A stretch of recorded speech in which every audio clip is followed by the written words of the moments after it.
Maayong adlaw mga tutuog mga inday, panibagong pag-asa, panibagong pagsasama. Na kayo ng gulay. Mas maraming gulay dito, kompleto, may margoso, okra, balatong. O nagtinda pala kami ni Papa ng mga ani naming gulay na galing sa bukid tuto mga inday dito sa merkado ng Dankalan ho.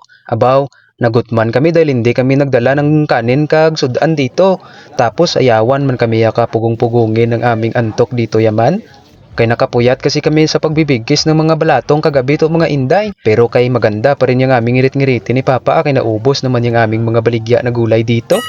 Bali kaninang alas 4 ng kaagahin pa lang to mga inday ay ginising na ako ni Papa at alam ko na yung dapat na mahihitabo dahil tutulungan ko siya sa pagbuhat ng mga sakong gulay para ikarga sa aming tricycle. Tapos ako yung isasama niya sa pagbinta doon sa may Dankalan. Ngunit nagulat ako nung paglabas ko ng bahay to mga inday ay nakarga na pala lahat ni Papa yung mga gulay sa tricycle. Tapos nakita ko siyang tinatalian yan ng mga ito.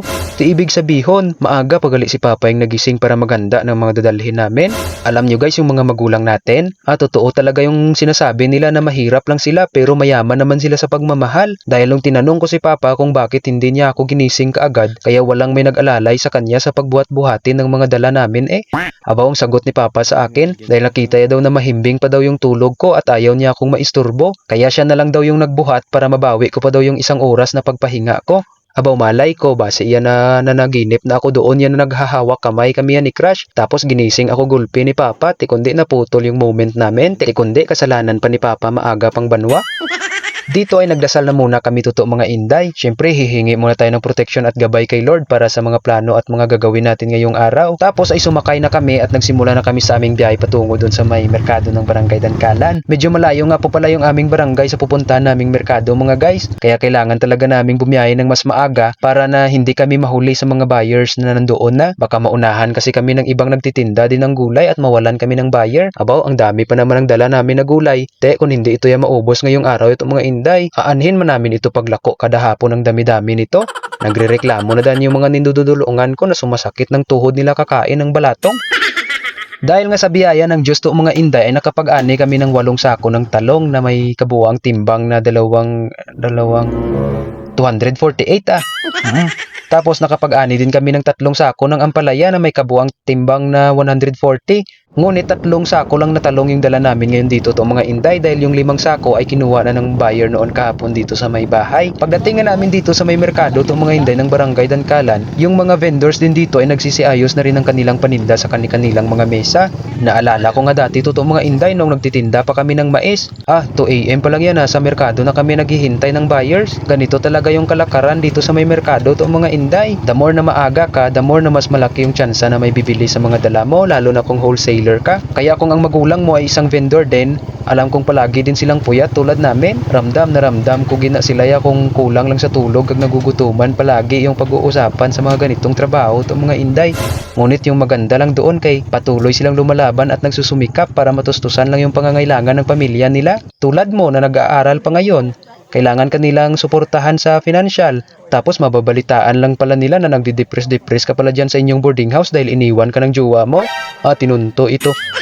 Pagdating namin dito sa loob ng merkado mga guys, agad na may bumili ng 1 sako ng talong namin sa halagang 60 pesos per kilo sa wholesale price. Alam kong wholesale niya rin ito sa mga ibang tao sa halagang 70 pesos.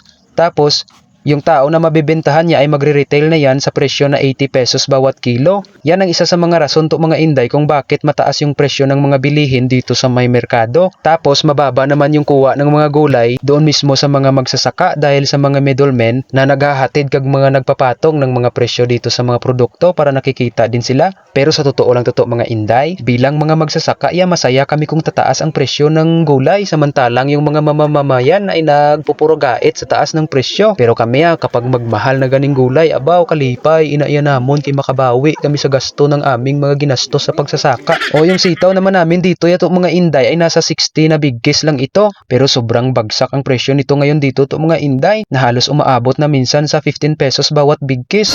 O di kaya 2 bigkis para sa 25 pesos para sa mga retailers at ibebenta naman nila ito ng 20 pesos bawat bigkis para meron din silang tutubuin kahit maliit lang. Yung iba kasi dito to mga inday pag-aalsada lang ng gulay yung mga ginagawa para lang na makikita din eh. Kaya mababa yung presyo ng sitaw dito sa amin itong mga Inday dahil marami yung mga nagtatanim ng sitaw dito sa amin. Kaya sumusubra na yung supply dito sa may merkado. Tapos kapag marami ka namang aning sitaw, abaw kailangan mo gid dapat yung maging flexible kaya sa presyo itong mga Inday para ma-dispose mo lang ito kaagad. Kay kung ikaw ay magpapabugit-bugit pa ng inyong presyo, agay maguhurag-hurag yang iyong sitaw at lumaki at malambot, hindi na gid yan bibilhin ng mga tao eh.